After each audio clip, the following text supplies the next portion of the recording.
We're talking about the novel Distorted Perception.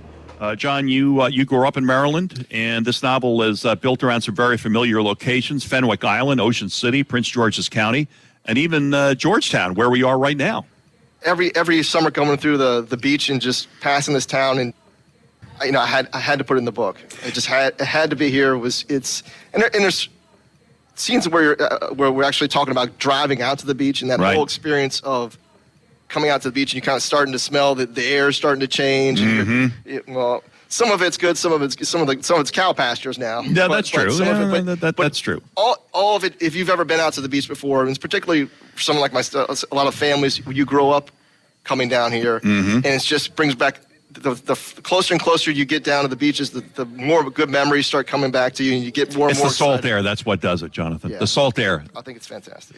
Now, I have always enjoyed reading books that mention locations or build stories around locations that I'm familiar with. I think it adds something to the reading because you really know, you feel like a part of the story. Would you agree? Was that your intention? Yeah, absolutely. That's one of the things I really try to do. I try to give people an experience that they would know the areas that and that's why I use real places, not fictitious areas. And the stories are not real stories that happen in those areas, but the places, the culture, the peoples, and the kind of things that happen in these areas, they are real. They're all based off of real life, but mm-hmm. not real stories.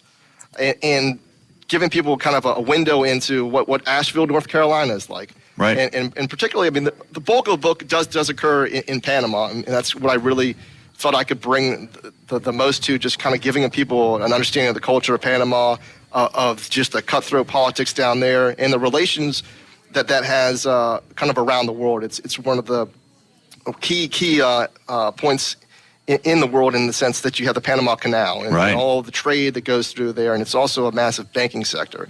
They use the U.S. dollar as their currency. Right? Yeah. That's right. The use of bioweapons is in your book, and obviously we're still dealing with the after effects of the pandemic. Yeah, I'll be honest with that. The diabolical use, though, of bioweapons and the way that you framed it in the book is very scary.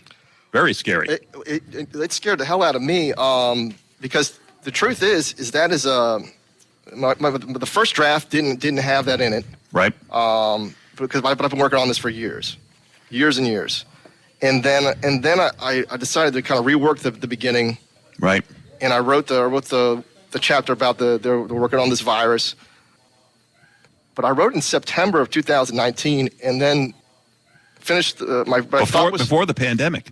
A month before. Wow. Well, it was 2 months before it. And I shopped around an early version of it.